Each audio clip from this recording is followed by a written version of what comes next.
So hello everyone. आज का जो वीडियो है इसमें मैं जानकारी देने वाला हूँ आपको रेलवे में ट्रेनिंग के बारे में कि रेलवे में जेई की जो ट्रेनिंग होती है वो कितने टाइम की होती है, क्या ड्यूरिंग द ट्रेनिंग आपको सैलरी मिलती है, और ट्रेनिंग जो होती है उसमें किस तरह से ट्रेनिंग होती है, फील्ड विजिट कहाँ कहाँ होती है, आपकी जो क्लासेस होती है उसका टाइमिंग कितना होता है, कितने टाइम की आपकी क्लासेस होती है। ठीक है। सो सबसे पहले हम शुरुआत करते हैं। जैसा कि जब आपकी ज्वाइनिंग आती है, ठीक है, रेलवे से, तो ज्वाइनिंग आने के बाद जब आप पेरेंट्स यूनिट में जाते हो वहाँ पर आप रिपोर्ट करने पे आपको जब ज्वाइनिंग मिलती है वहाँ पे आपको अपॉइंटमेंट लेटर दिया जाता है। अपॉइंटमेंट लेटर देने के बाद में आपको कुछ टाइम के लिए वहाँ पे जो बेसिक ट्रेनिंग सेंटर है वहाँ पे भेजा जाता है। सपोज़ कि वहाँ पे वर्कशॉप हो गया या जो भी वहाँ पे जो यूनिट है जो जिसमें भी आपका सिलेक्शन होता है उसमें आपको भेजा जाता है।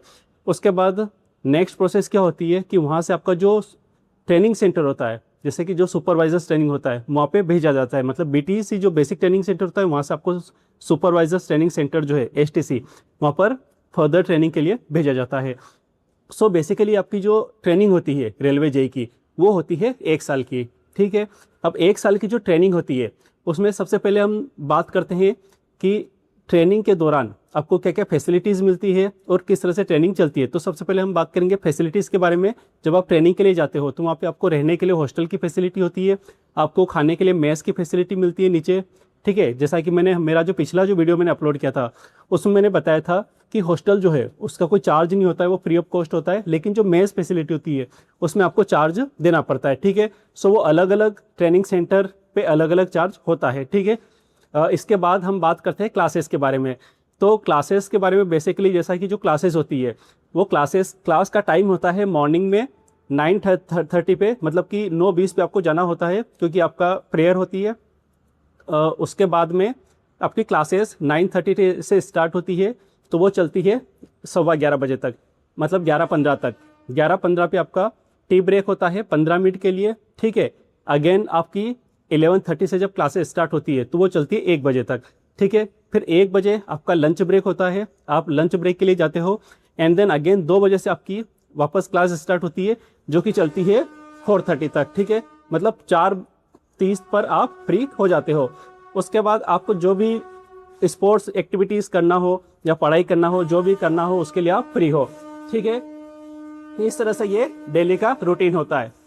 उसके बाद हम बात करते हैं ट्रेनिंग के बारे में कि ये तो हो गई क्लासरूम ट्रेनिंग। ठीक है। अब क्लासरूम जो ट्रेनिंग हो गई ये होती है 6 महीने की बेसिकली, क्योंकि जैसा कि मैंने आपको बताया कि 1 साल की ट्रेनिंग होती है। 1 साल की ट्रेनिंग मतलब कि 6 महीने की क्लासरूम ट्रेनिंग और 6 महीने की फील्ड विजिट। ठीक है। तो 6 महीने आपको इसी तरह से क्लासेस जो है वो अटेंड करना होती है।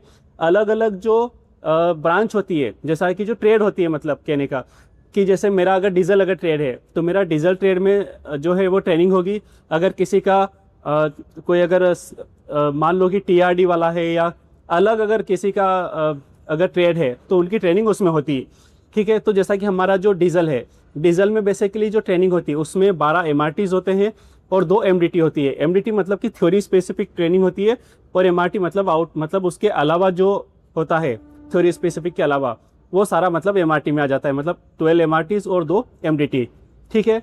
सो बेसिकली 6 महीने तक आपकी जो क्लासरूम ट्रेनिंग होती है और 6 महीने की वो हो गई आपकी फील्ड विजिट। ठीक है। मतलब कि फील्ड विजिट में आपकी पेरेंट्स यूनिट भी आ जाती है।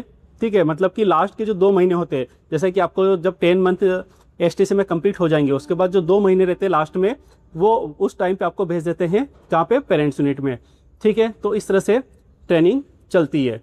और ड्यूरिंग द ट्रेनिंग क्या एग्जाम्स होते हैं? बिल्कुल एग्जाम्स होते हैं। Every month even after every 28 days exam होता है। ठीक है। और एग्जाम में आपको आउट ऑफ 100 60% मार्क्स गेन करना होता है। ठीक है। अगर आप 60% मार्क्स नहीं ला पाते हो तो आप फेल हो जाते हो। उसके बाद आपको अगेन चांस मिलता है, उसमें आपको पास होना जरूरी होता है। ठीक है। तो इस तरह से जितने भी जो एमआरटीज है, जैसा कि मैंने बताया कि अगर 12 एमआरटीज है तो आपको 12 एग्जाम वो देना पड़ेंगे। और एमडीटी जो हो गया एमडीटी 1 और 2 उसका भी आपको एग्जाम देना पड़ेगा। ठीक है। ये मैं बात कर रहा हूँ डीजल ट्रेड वालों के लिए। जैसा कि मेरा डीजल ट्रेड है इसलिए मैं उसके बारे में आपको डिस्कस कर रहा हूँ। ठीक है। तो जैसे कि एमडीटी 1 और 2 है उसमें से भी एमडीटी 2 जो है वो बड़ा है, उसमें सिलेबस ज़्यादा, इसलिए उसके 2 पेपर होते हैं 50 मार्क्स और 100 मार्क्स के। अगर 50 मार्क्स का पेपर होता है तो उसमें आपको आउट ऑफ 50 30 मार्क्स लाना कंपलसरी है, otherwise you will be fail. और आउट ऑफ 100 जो है वो आपको 60 मार्क्स लाना कंपलसरी है। सो इस तरह से जेई की जो है वो ट्रेनिंग होती है।